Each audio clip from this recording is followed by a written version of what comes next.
What's happening, guys? Welcome back to another video. Don't forget to like, subscribe, drop a comment. But today we are going to be messing with our maggot bucket. A little bit smelly, but we're here. So let's get into it. And by the way, don't watch this if you're squeamish.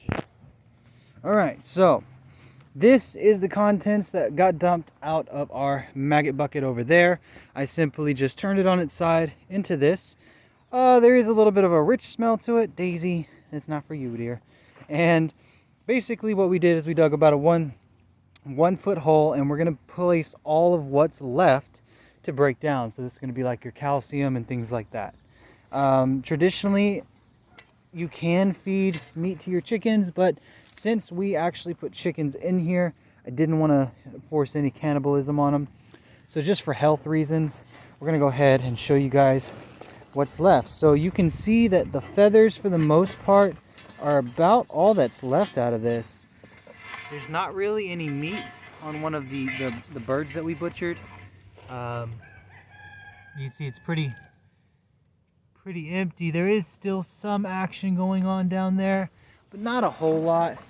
So basically we're just going to take these contents, kind of push them in here.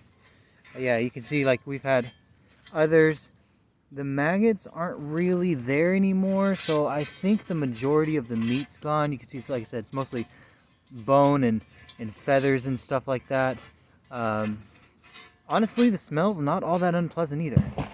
I think, if I'm remembering correctly, this could be a caterpillar or like a black soldier fly worm or larva. But basically, like I said, we're just going to take this bad boy here. And these are just grass clippings and wood shavings and stuff that kind of got placed in. And we're just going to press this in here nice and tight. Ooh, sorry about all the shaking. Yeah, and then we're basically just going to take the dirt here and cover up the hole. We'll see you in a sec. Alright, that's it. So that is how we empty our maggot bucket. The next thing we'll probably end up doing, and I probably won't show you guys this. I'll probably just skip on to after I clean it and then show you how we will load it afterwards, kind of get it started again. But as you can see, we've pretty much got everything out of there. There is a residual smell, but I mean, ultimately, these things are built for like roadkill and stuff, so it's not too big of a deal. So we're gonna go ahead and get everything sprayed out, and we'll see you guys when it's time to load it.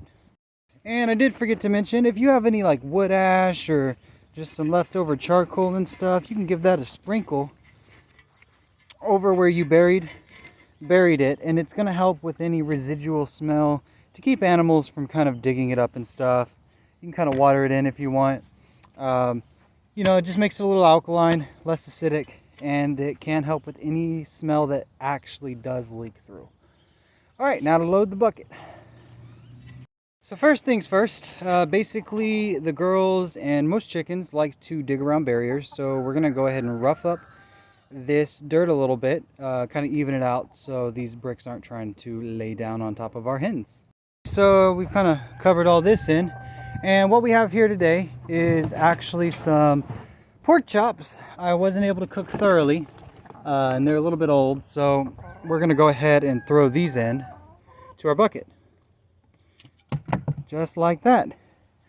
And so you can technically just leave it like that, but we kind of like to add a little bit of brown material.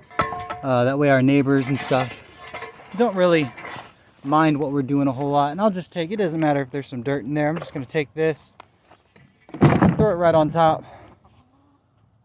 and you can see, yeah, it's not really covered, but we'll basically add in our meat and dairy food scraps as time goes on. Traditionally, we don't actually use this for steaks.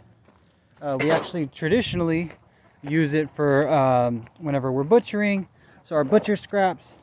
And like I said, our meat and dairy scraps after we finished eating, any bones that, you know, like if we had chicken wings, we'll throw all the bones and stuff in here, and that'll feed our maggot bucket. And then the next thing is we just throw on the lid. Now the lid doesn't have any holes outside of right here.